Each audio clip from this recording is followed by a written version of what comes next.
Eh bien bonjour pour cette série de mini-tutoriaux, des mini-tutoriaux pour vous montrer une petite combine, une astuce ou une fonction cachée de Modo. Aujourd'hui on va parler des gradients. Alors les gradients c'est rien de mystérieux, mais je me suis aperçu en donnant des cours que beaucoup de gens n'y touchaient pas et utilisaient Modo depuis une année ou deux sans jamais utiliser un gradient. Donc pour cela, je vais leur montrer à côté de quoi ils passent. Et on va tout de suite, pour commencer, utiliser un petit plugin que je voulais vous montrer. Ça n'a rien à voir avec les gradients, mais c'est du placement de produit, mais je vous rassure, je suis pas payé.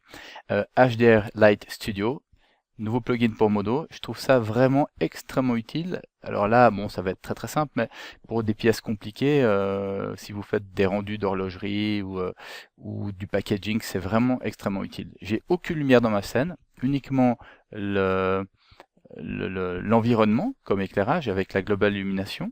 Et je vais commencer le petit plugin. Voilà, qui fonctionne donc celui-là pour Modo. Vous voyez que j'ai cliqué sur environnement, ça m'a créé une image temporaire. Il faudra faire un calcul final de l'image à la fin, qui prendra quelques secondes, une fois qu'on aura fini de travailler pour pouvoir l'utiliser avec des ordinateurs qui n'ont pas HDRI Studio installé. D'accord. Ça permet donc d'utiliser une machine pour créer les images de fond et ensuite les utiliser sur n'importe quel ordinateur. Bref, je vais vous montrer comment ça fonctionne. On crée une lumière en cliquant sur la forme de la lumière qui convient, carré, rond, ou même on va choisir des images après. Et puis cette lumière, le problème souvent c'est qu'on a envie de la placer de manière précise. Donc là, je peux simplement venir peindre ma lumière en choisissant quel mode j'ai envie d'utiliser. Là, en l'occurrence, j'ai éteint la lumière, donc on la verra pas dans la caméra, mais on verra son effet. Et je vais cliquer, par exemple, pour avoir une lumière sur le côté ici, je vais cliquer sur le côté en vue caméra, et instantanément, ma lumière apparaît. Je peux venir modifier la puissance de l'éclairage, et modifier éventuellement sa couleur ou faire un dégradé. Là, je vais mettre un peu de bleu. Alors, la couleur va plus ou moins se voir, mais ça va dépendre de la violence de l'éclairage aussi. Vous voyez qu'avec un éclairage moindre, la lumière est beaucoup plus visible. Donc, je vais forcer un petit peu sur le bleu. Voilà, pour qu'on le voit vraiment bien. Alors bien sûr, maintenant, on a moins de lumière également. On peut venir modifier la taille de l'image.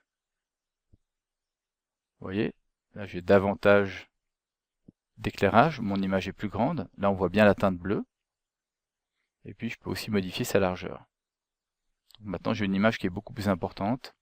Ce que j'aimerais en plus c'est faire une image sur le haut, mais cette fois-ci on va choisir une des images de la bibliothèque. Qu'est-ce que je pourrais prendre? J'ai des fenêtres, j'ai toutes sortes de choses sympas. Les softbox marchent très très bien pour faire des studios de photos. J'ai même des nuages, des séries de lumière. Tiens, je vais prendre un array. Je vais prendre celle-là. Hop. Voilà. Et j'aimerais que cette lumière-là vienne sur le haut de mon objet. Donc je vais toucher le haut de l'objet. Vous voyez que ma lumière se trouve maintenant sur le haut. Je peux augmenter l'intensité lumineuse de nouveau. Voilà. Donc là j'ai deux lampes simplement, enfin deux images en fait, deux images qui sont utilisées pour éclairer ma scène. Ok, assez sur ce plugin. Il y a beaucoup d'autres choses à montrer, mais ça ira bien. Le but du tutoriel n'étant pas de vous montrer les fonctions de HDR Light Studio d'une manière très avancée, mais je pensais bien de faire une petite intro. Alors, on va prendre le sol, on va travailler sur le sol principalement. Je vais prendre le matériel, et vous voyez que sur le matériel, on a pas mal de fonctions. J'ai activé Conserve Energy qui permet d'avoir un rapport un peu plus réaliste. Je vous montrerai pour ceux qui ne connaissent pas ce que ça veut dire dans un autre tutoriel. Et on va voir les petites valeurs de réflexion qu'on a. Par défaut, j'ai Reflection Amount, je vais mettre par exemple à 10.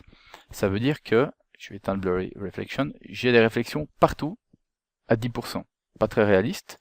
Et je peux travailler avec le Fresnel, qui lui va me donner une réflexion plus forte sur un angle d'incidence plus fort également. L'angle d'incidence, pour ceux qui n'ont toujours pas compris ce que c'est, vous êtes sur une plage, vous regardez la mer, votre regard est parallèle à la surface de l'eau, donc vous voyez le ciel. L'eau agit comme un miroir, l'eau devient très réflective. Vous montez sur la falaise, vous regardez depuis tout en haut, votre regard plonge perpendiculaire à l'eau et vous voyez le fond de l'eau, très peu de réflexion. Donc quand votre regard est perpendiculaire à une surface, peu de réflexion. Quand le regard est parallèle à la surface, beaucoup de réflexion. C'est ce qu'on a là. Le problème, c'est que là, par défaut, les valeurs sont décidées par Modo. D'accord? Et moi, des fois, j'aime bien décider exactement de ce que je veux. Alors, ce que je vais faire, je vais créer un dégradé. On va sur Processing, Gradient, et on va pas l'utiliser en Diffuse Color. Donc, c'est pas la couche ici, la ligne des couleurs qui m'intéresse, mais la ligne de la valeur, value, puisque la réflexion, c'est 0% ou 100%, c'est une valeur, on n'est plus dans des couleurs. Pour voir quelque chose, si on reste en diffuse color, on ne verra rien, donc on clique bouton de droite et on va passer tout de suite en Reflection Amount. Voilà, vous voyez qu'on a 100% partout. Je vais cliquer sur le premier, je vais le descendre à 0. Je vais cliquer quelque part ici avec mon bouton du milieu pour créer une deuxième clé, et celui-là, je vais le monter. Et maintenant, je vais jouer en rapprochant la clé du 0 de la clé du 100. Et vous voyez que maintenant, je peux décider exactement de l'endroit où mes réflexions commencent et où elles finissent. Je pourrais même rajouter une autre clé, ici, la descendre également, et décider que je veux moins de réflexion aussi vers le fond, et donc de resserrer un tout petit peu la largeur de mes réflexions. Si je vais sur l'éditeur, ici, vous voyez ce que ça donne.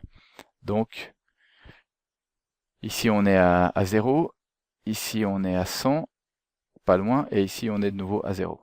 Okay. Alors, je vais donner un tout petit peu plus de réflexion ici, c'est bien. Maintenant, si j'active sur Material Blurry Reflection, je vais laisser les rays à 64, mais pensez à les augmenter quand vous faites des calculs. Vous voyez qu'ici on a la réflexion du plafond. Hein. Alors si vous ne voulez pas voir le plafond dans les réflexions, qu'est-ce qu'on fait? Visible to Reflection Rays, on l'éteint, et là on a uniquement la réflexion de notre objet. D'accord? Si vous le laissez, on a également la réflexion du plafond qui va agir, donc de l'image qu'on a créée tout à l'heure. Alors, moi, ce que j'aimerais, c'est que ma réflexion commence très nette, et puis qu'elle devienne floue en s'éloignant. Donc, ça, c'est commandé par la roughness. Je vais dupliquer ce gradient, et au lieu de Reflection Amount, bouton de droite, je clique sur le nom, et je vais aller sur Roughness. Quand vous me voyez dupliquer ou changer, c'est bouton de droite de votre souris. Voilà. Et ma roughness, je vais la modifier, et pas qu'un peu, parce que c'est exactement l'inverse. Ce que je veux, c'est que à la base de mon objet, je sois près de 0%, donc presque un miroir. Okay. Et ici, en m'éloignant, je peux laisser tomber celui qui est au fond, je m'en fiche un peu. Mais c'est ces deux-là qui m'intéressent. Voilà, je vais peut-être aller avec l'éditeur, je verrai un peu mieux ce que je fais. Donc vous voyez qu'on commence très très net. Je peux même un peu m'éloigner ici. Voilà. Ok, on commence net, on est à 0, donc 0% de roughness, ça veut dire un matériau qui est extrêmement lisse et brillant. Et puis en m'éloignant, ici j'arrive à 50%, donc j'ai un matériel qui va être beaucoup plus flou, beaucoup plus dépoli. Simplement, c'est souvent un comportement qu'on observe dans des surfaces. Là où l'objet est touchant, on a une réflexion qui est assez nette, peut-être pas à 0, mais un petit peu plus haut. Et puis, en s'éloignant, on a une réflexion qui devient un peu plus floue. D'accord? Donc voilà comment, avec des gradients, vous pouvez avoir un contrôle total de vos réflexions, ou de n'importe quoi d'ailleurs, de la luminosité, de ce que vous voulez. On verra comment utiliser les gradients pour d'autres choses. Il y a un champ infini d'applications, donc je vais vous montrer pas mal de mini-tutos sur les gradients avant qu'on en ait fini.